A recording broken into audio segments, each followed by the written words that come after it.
Uh, Thank you very much for joining us this evening. It's an extremely special evening for all of us. Uh, and Time flies. It's been 10 years, and I think all of us have had the honor and have been so fortunate to be part of this film called Rang De Basanti, a movie that became a movement. I would like to call up Ronnie, Mr. Ronnie Screwwala, and Amrita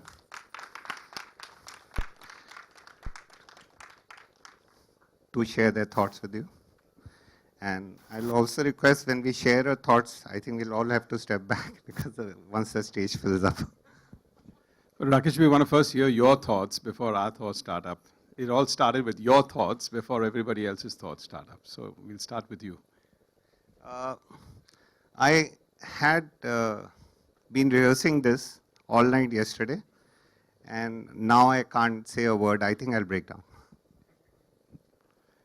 Okay, so maybe I'll say a few words actually. Firstly, welcome Amrita. I remember her being a production executive from UTV on that show. So for her, time has not flown because I think in 10 years now she heads the Disney studio in India, and I think that's a great movement for her. I have two very sharp memories of Rang De Basanti. Firstly, UTV was just starting off and getting into movies, and we had some really big flops when we started off. And most people looked at us and said, so who's this South Mumbai Parsi gentleman trying to do Hindi movies? And I think many people told us, you should get out of this. And for us, really, Rang De Basanti was a turning point in shaping what was otherwise going to be a studio that could have been of the past and became the present. And I think for that, we have only phenomenal memories for that. So it's a very, very, very special movie. For most people at that stage, everyone thought, wow, what a lucky break that you started there. But if you look at that movie, and if you look at what went behind it and all the efforts and the thought process, it was anything but luck. And I think we had more than our challenges. And I just want to remember one serious challenge, where about, I think 10 days before the movie was getting released, we got a call from Sharmila Tagorji, who was that time was the censor board chairman, and said, listen, I think we're not going to be able to give you the censor certificate for this movie. And we were all wondering, and we all met at Aamir's place that evening. And typical Aamir style, he looked straight at me and said, Ronnie, we've made this movie with a clean heart. Now, if they ask us to cut even one scene, we should not release this movie. And my heart kind of fell, because on one side, I fully agreed with what he was saying. And on the other side, here was a small fledgling studio where 40 crores we had spent on the movie and another 8 crores on publicity. And I could visualize 48 crores going into a cupboard, getting locked, and forever never getting released. Cut to the next day, or I think the day after that, we all land up for a special screening in Delhi. We didn't know what we were in for. And inside we go in for the screening of the movie, and those were really memorable days. And there were just 6 or 7 or 8 of us in the theater. And we had the defense minister at that time, Pranab Mukherjee, who is now our president, very smartly flanked by Vaidya Rahmanji on the left and Sharmila Tagore on the right for the entire screening, just so that we could have a good mood for him across the... and then in front of him sat down the head of the Armed Force, the head of the Navy, and head of the Air Force. All 3 of them had their helmets on. Pranabji couldn't see, so he asked them to remove their caps and put it down on their seat. And then the movie started, and it finished. And I remember that very, very clearly, because firstly, our hand was in our mouth in many ways. But I think it was also a special day, because Pranabji got up and said, I like the movie, why am I here, And I think Sharmila ji was trying to remind him that, sir, the defense minister gets shot in the movie and you're the defense minister. And he said, not at all. I think it's a fantastic movie. It should have got released. And that was the power of somebody who could just say whatever he wanted. And I think the head of the Armed Force and the Navy looked at all of us and said, good movie. And the head of the Air Force looked at all of us and he said, I get 10 calls from mothers every month wondering about their sons who fly our MiGs. And after your movie, I'm going to get 100 calls a month. But go ahead, it's a fine movie. And I think that, to me, resonated very specially. because we really work and live in an incredible democracy that allows us, and I know a lot of people of us have a lot of skepticism on what we can and can't do, but to me that was a very special moment of what we can do in this country if we really move that. So those are my two very special memories, and I'll pass on to Amrita to say a few words too. Amrita. Okay.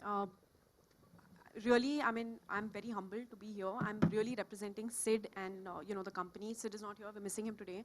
And I just want to say I feel really emotional. I might cry because it was my very first film in my very early years in UTV, which I worked on this movie with both of you all. Thank you. From start to end. And it was really, really special. And I think even till today, when we think about movies that have done very well for us at the studio, you usually think about movies which, have done so much box office and this and that. But with this movie, like Rakesh said, it's been such a movement. And, it's really been always about what you feel when you watch the film rather than numbers or anything. And I think it's so special that we almost made a movie as an ode to Rang De Basanti in No One Killed Jessica.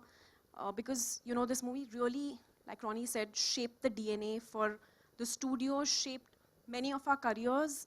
I remember Sid was heading marketing during, the campaign of this movie. And it's just been very, very special. And you guys were amazing. And where's Sham? He's hiding somewhere. And I think he's been a big partner in crime. He's not here. I don't know why he's not here. Please call him because I can't force him. But you've got to get him here. But really, and a big, big, big shout out to a lot of my colleagues who are not here today. As in they're alive, but of course they're not here with us. They couldn't join us, but really thanks to all of them. Some of them, that I can remember is Ram, Srini, Yogi, Shikha, and Sid, of course. So now... All of them have gone out wide into the industry. Yeah, and doing really, really well. So back to Rakesh. Please call Sham. He has to be here. So, कोई भी देश perfect नहीं होता, उसे perfect बनाना पड़ता है. Sid. सरफरोशी की तमन्ना अब हमारे दिल में. अतुल, डीजे, साला मैं कुआरा ही मर गया यार. I would now request Sharman, Sid, and Atul to step up, and not in any order. Please share what's going on in your hearts right now. Well, good evening to all of you. Thanks for being here. An absolute honor, one of my earlier films, and had the pleasure of working with possibly the greatest actor this country is going to produce, the greatest superstar, and a wonderful, wonderful human being, Aamir Khan. Rakesh Mehra, a director whom I couldn't have imagined to have worked with anyone better than him. I always had a dream. I remember I'd auditioned for this film, and I always had this little dream when I started off in my theater days that I want one film to happen to me in such a way. I'd given many auditions by then, but one audition where I finished the audition and the director should say, yeah, you're on, you're in the cast. And that's what happened with Rang De Basanti. I gave the audition and Mehra said, yeah, you're on. And I'm like, huh, what, are you sure? He sat in a room, we discussed, and then suddenly, of course, I grew in confidence as I sat with him since I was already a part of the film. I told him I saw your earlier film, I loved the first half, the second half didn't work.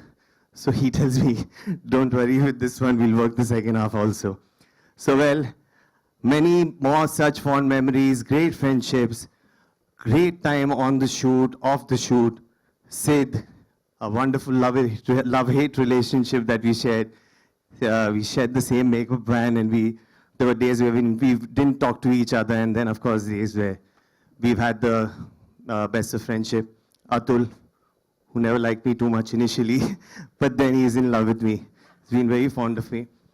And Kunal Kapoor, who I really love, Soha, I've worked with in many more films. Alice, who's not with us, wonderful girl again. And yeah, well, the entire crew and Vaida ma'am, of course, the honor of just being in the same film as she was. And yeah, I hope we gather up again soon for the 20th year celebration. Sid, Atul, whoever wants to take over.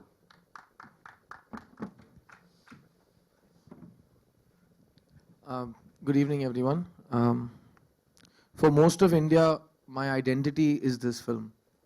They call me the guy who killed Anupam Kher in Rang De Basanti. For me, this is a film that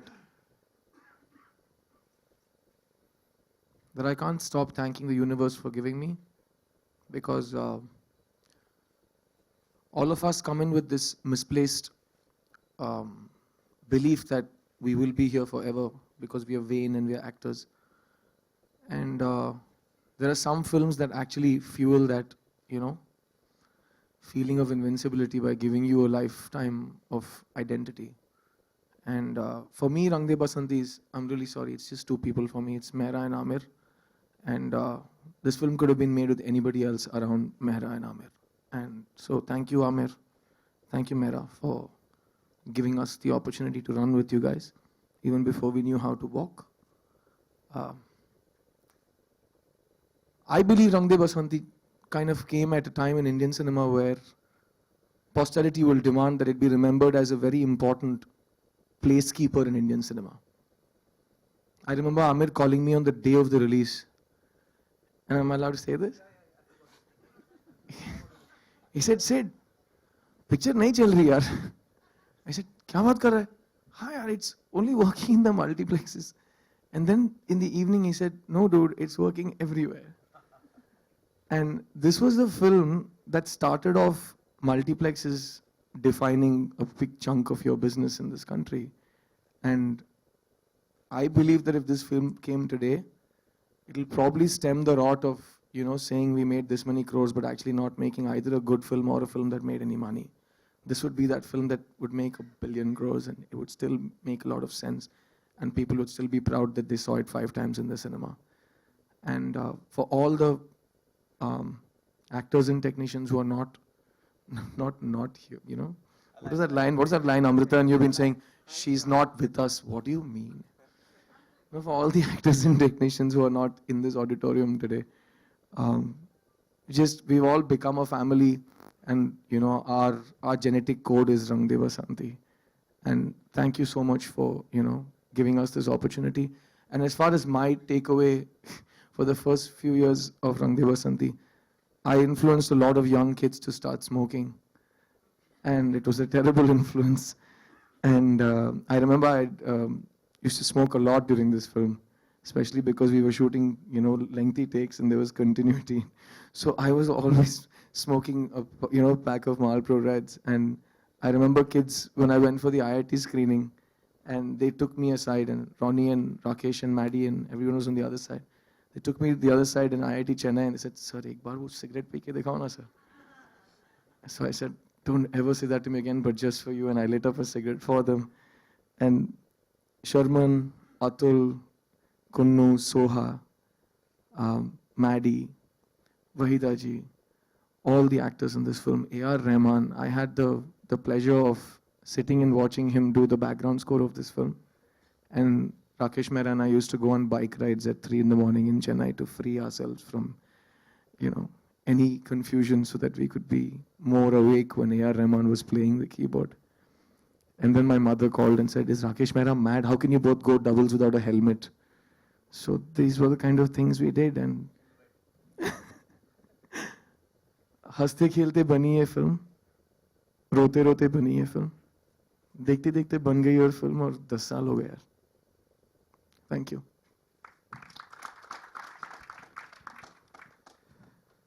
hi good evening.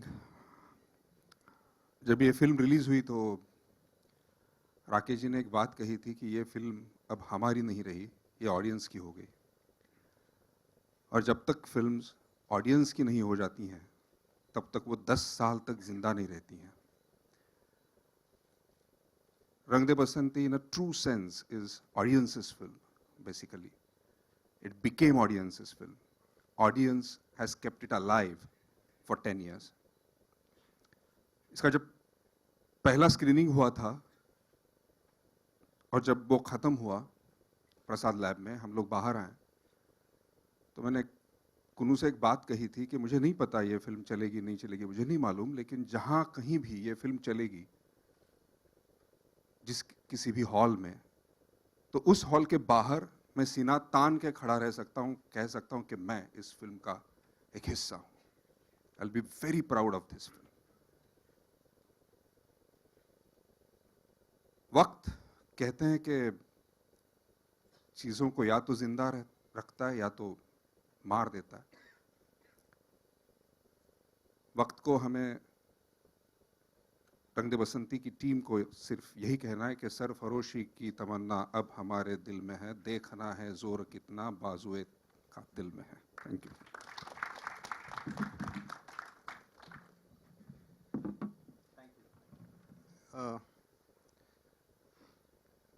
I was doing a documentary on Amul with Kamleshi, and we were in Kheda district. We spent some 6 months there. So it was a dry state, तो कुछ करने को होता नहीं था शाम को, तो हम बैठ के शायरी करते थे। तो और a favorite used to be Sahil Ludhianvi, like all of us. And कमलेशी का एक बड़ा शेर था कि बहुत दिनों से है मशगला सियासत का, जब जवां हों बच्चे तो कत्ल हो जाए। तो I used to respond to him with खून फिर खून है टपकेगा तो जम जाएगा, both Sahir. And that prodded us, documentary तो बन गई, to make a movie called The Young Guns of India, which was on the armed revolution of India from 1919 to 1933, starting with Kartar Singh Sarawa going up to the hanging of Bhagat Singh, Rajguru Sukhdev,